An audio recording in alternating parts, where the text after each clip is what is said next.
No, Pogodi. A disturbing truth about a Soviet cartoon. Context for Western viewers. Hello, dear viewer. Without a doubt, no, Pogodi. Just you wait. It is a cold cartoon across the former Soviet Union. For millions of kids, it defined lazy weekend mornings and crackly VHS marathons. I watched it on an old tube TV. We recorded episodes so we could rewind them endlessly. Nostalgia aside, today I want to dig into how this funny chase looks when you place it back into the world that created it. The Soviet system, what many of us call the Sovok mindset, where children's media could be oddly harsh, moralizing, and psychologically weird. Two quick notes for non-Eastern European viewers. 1. Nu Pogodi was produced by the state studio Soyuz Multfilm, starting in 1969.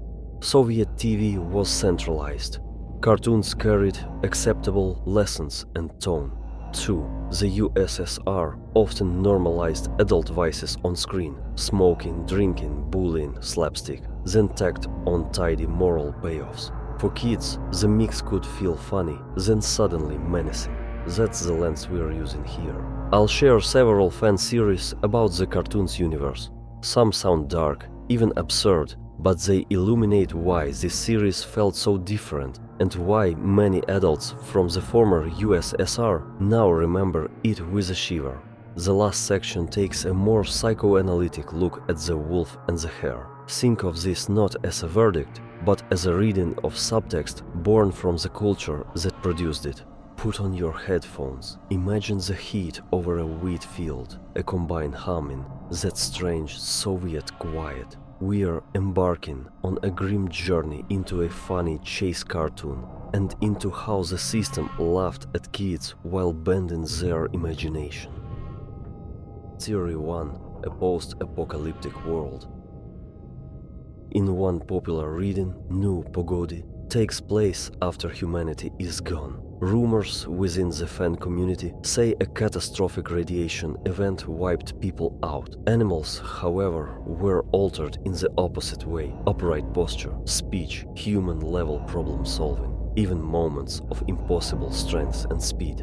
How else to explain the wolf casually lifting heavy weights, sprinting to ridiculous speeds on an exercise bike, or showing near-professional marksmanship despite being a sloppy everyman? The physical gags feel superhuman, yet the world around him looks eerily empty. Deserted streets, silent trams, spacious venues with few or no humans. It's as if the infrastructure remains, but its creators have vanished. Western audiences will naturally think of Chernobyl, 1986. The production timeline doesn't perfectly match, but the theory doesn't need the real accident. It imagines any secret experiment or failed test in a security-obsessed state. The key point: a Soviet-style disaster that erases people and leaves animals in charge of museums, cultural spaces, Olympic-like festivals, and grainy black and white film memories. In episode snippets, whenever people appear, it's through artifacts, tales, exhibitions, archived footage. Culture survives as ghostly memorabilia, not a living presence. A twist version of the theory says there was no radiation at all. Intelligent animals destroyed humanity, arriving from somewhere else, another planet, dimension, or even the future, to save life from human self-destruction. Either way, the emptiness on screen, a hallmark of Soviet cityscapes, reads in hindsight like an apocalyptic residue kids were never meant to name. Theory 2. The wolf as a disgraced ex-agent.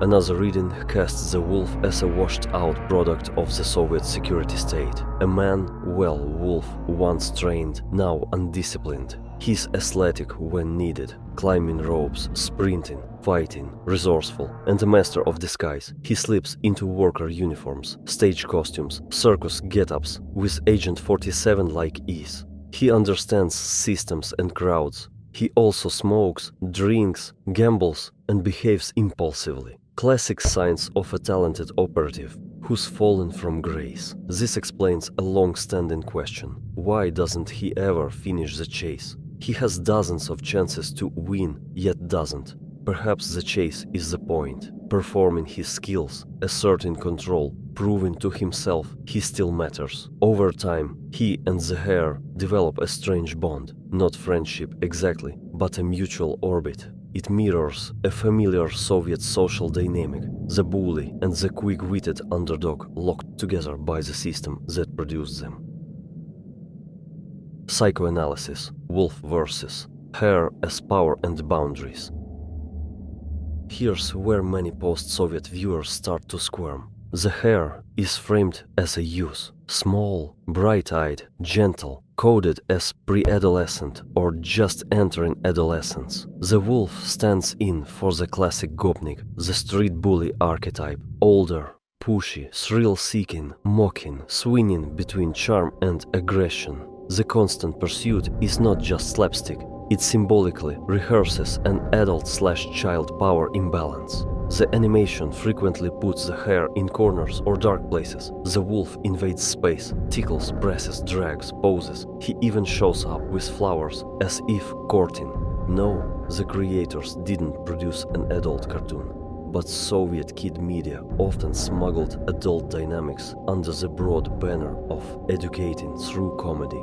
A Western parent watching today might ask, why is a children's hero chain-smoking, drinking, and obsessively chasing a more minor, gentler character? Why are there so many suggestive setups and ambiguous gags that make sense only as adult satire? In the psychoanalytic frame, the wolf's fixation reads as a boundary-violating compulsion, not romance, not mischief, but a pattern that tells kids the stronger party gets to define the game. This isn't unique to New Pogodi.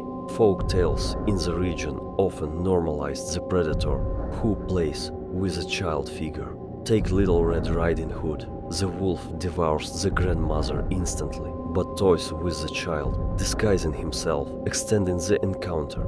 Children don't parse the subtext, but their subconscious does. That is the uncomfortable heritage many of us only recognized as adults. A mini-episode guide. Reading the subtext.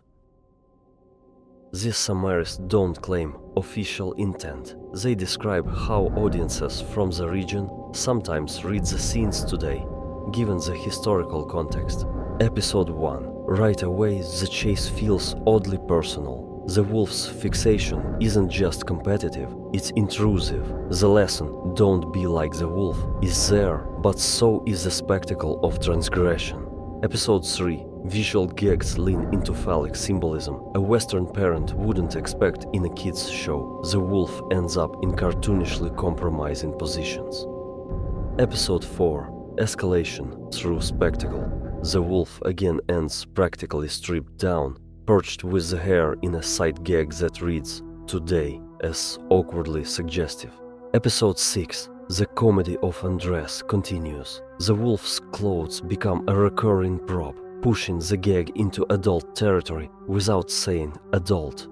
Episode 7. The script briefly flips agency. The hare is forced into proximity and contact to resolve the gag. It plays as a clever child outsmarting a bully, but the staging is uncomfortably intimate.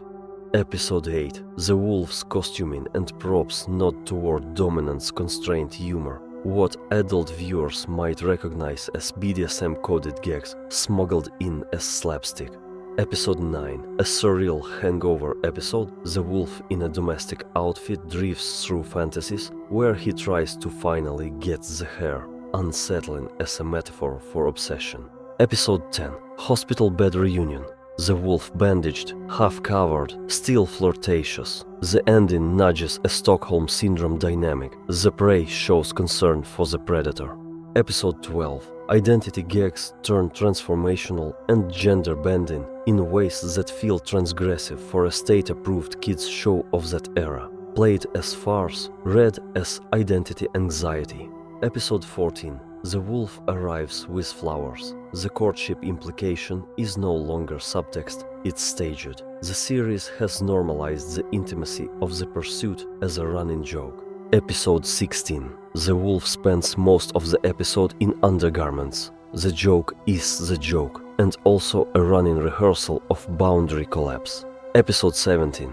The wolf openly invites the hare into his room. The hare enters without fear. The art on the walls and posing of props amp up the adult comedy, thinly veiled for kids. Episode 19. Ropes, poses, and escalation. Still for laughs, but leaning hard into imagery of restraint. Pattern, not accident. The wolf's body, vices, costumes, and proximity gags repeat until the power dynamic itself becomes the entertainment. Kids laugh, adults shrug. The system checks a box. The bad guy is ridiculous, therefore it's fine. Meanwhile, the imagery sticks.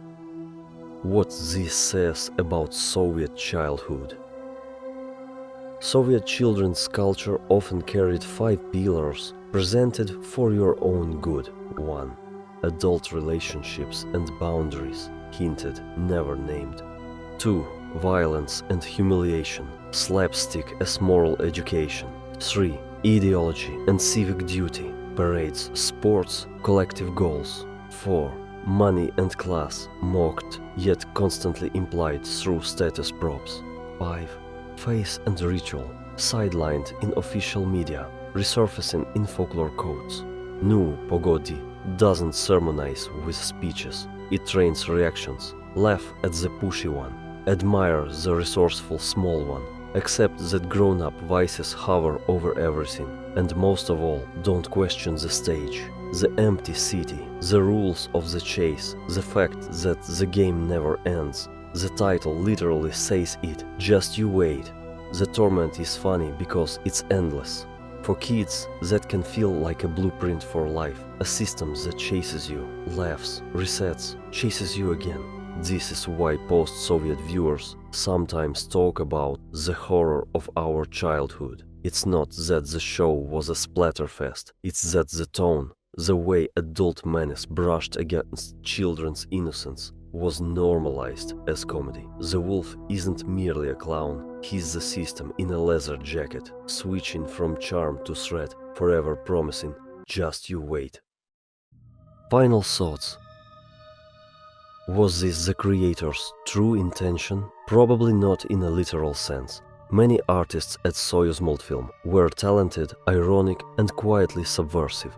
But art carries its era. In a highly controlled media space, even slapstick becomes a carrier of more profound anxieties. That's why fan theories flourish. A post-apocalyptic world, a disgraced ex-agent, a psychodrama of power and boundaries, all make emotional sense inside a culture that routinely told kids, laugh, obey, and don't look too closely. We did laugh, we still do, but now, as adults, we also see the cost. No, Pogodi is a time capsule, a funny chase wrapped around a quiet lesson.